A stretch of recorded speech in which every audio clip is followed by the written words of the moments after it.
So, the handstand push-up is an incredibly complex skill, combining both strength and balance into one single elegant movement. So, what's so different about this tutorial than all the others out there? So, it took me a good 6 months to learn and perfect the form and the balance to hold a handstand, and it took me about another 3 months to learn how to do the proper handstand push-up.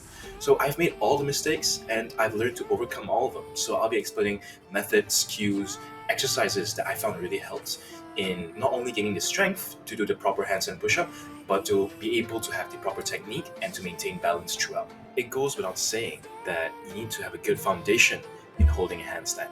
You need to be able to hold a perfect handstand for at least 10 seconds before even attempting to learn the full handstand push-up. So if you guys are having problems with figuring out the balance for the handstand, you can click on the link up above. I made a video on that before. The link should be appearing right about now. Once you have the handstand down, it seems pretty straightforward to do the handstand push-up, right? Just lower yourself down and push yourself back up again, just like a regular push-up or a pull-up, right? But the handstand push-up is a little more complicated than that. If you try lowering yourself vertically, 9 times out of 10, you'll find yourself losing balance and falling over. The reason for that is that our body is not exactly symmetrical in the sagittal plane. So if you look at some videos of calisthenics athletes doing handstand push-ups, you see that their bodies lean forward past their shoulders and their elbows are close to their bodies instead of being flared out like in the shoulder press. This unique positioning actually allows for a better maintenance of balance and to help in providing a more advantageous pushing position to utilize more pushing muscles to push back up into the straight handstand. Most people assume it's just like the standing shoulder press in the gym where your elbows are flared out and the weight just pushed vertically up and down. But this is different for the handstand push-up. This is different for the handstand push-up because not only are we pushing a greater amount of weight, 100% of our body weight, but we're also trying to maintain balance in the handstand without falling over at all in the movement. So now that we've covered the right technique of how to perform the handstand push-up, how do you train to perfect the technique? Well, the best method is by training handstand push-ups against the wall. So there's two ways to do this, which is widely debated. One is with your chest facing the wall, and the other with your back facing the wall. So handstand push-ups with your back facing the wall are a lot easier to get into position and easier to fall out safely if you find yourself fell over. Okay, easier to fall out of. Okay, handstand push-ups with the back facing the wall are easier to get into and easier to fall out safely if you find yourself losing balance. They're also more beneficial in building general overhead pushing strength. But the downside is you're not really able to perfect the right technique of leaning past your shoulders for the diagonal pushing angle, which is required for the freestanding handstand push-up. However, in the chest facing the wall handstand push-up, you're able to lean past your shoulders. However, there's a trade-off. It's harder to get into the position because you have to walk up the wall. But if your goals is to learn the freestanding handstand push-up without any walls, without any assistance at all, the chest facing the wall handstand push-up is far superior. A good cue to know that you're doing this right is by placing a marker about 3 hand spans from your hand position. And it's going to sound a little weird, but you want to try to aim to touch your nose to that marker. It's a cue you should keep in mind because this is going to help you to lean forward more past your shoulders.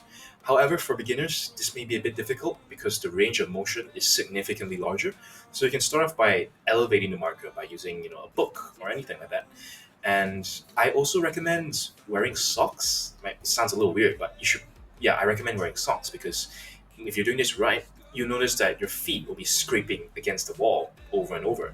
And it's a little uncomfortable, so you can try wearing socks. Once you can do 10 consecutive repetitions of that comfortably with perfect form, now we can start moving on away from the wall with the tuck handstand press.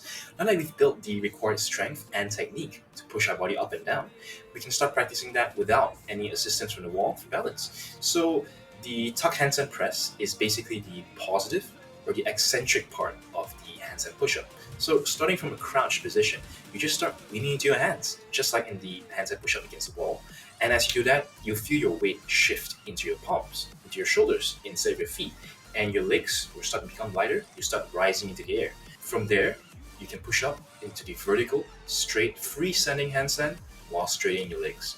Now, a pro tip, is that when you're leaning into the handstand, never allow your elbow angle to go smaller than 90 degrees. Once you go past that 90-degree angle, it's a lot harder to push back up, especially if you're still learning the handstand push-up for the first time.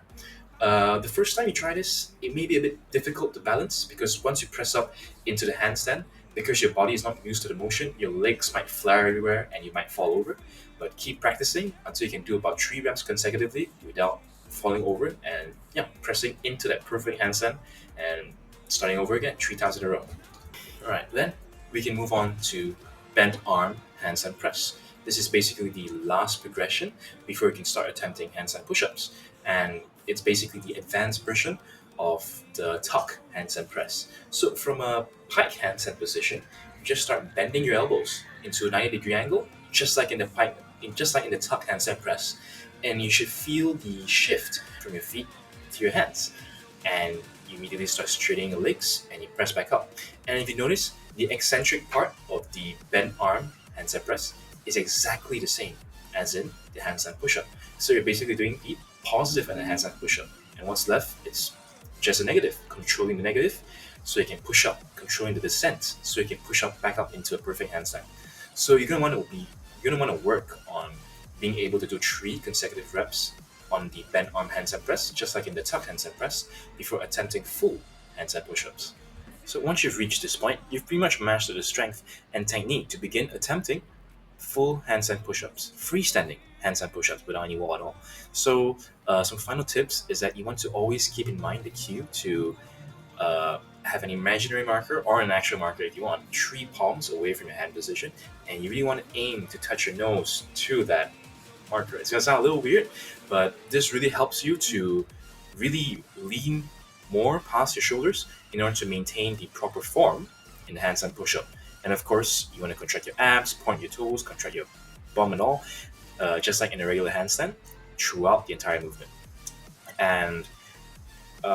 And also during handstand push-up attempts, when lowering yourself down, you also want to try and control it as much as you can. Try to go as slow as you can instead of just dropping yourself. Otherwise, you're just gonna pretty much fall on your face.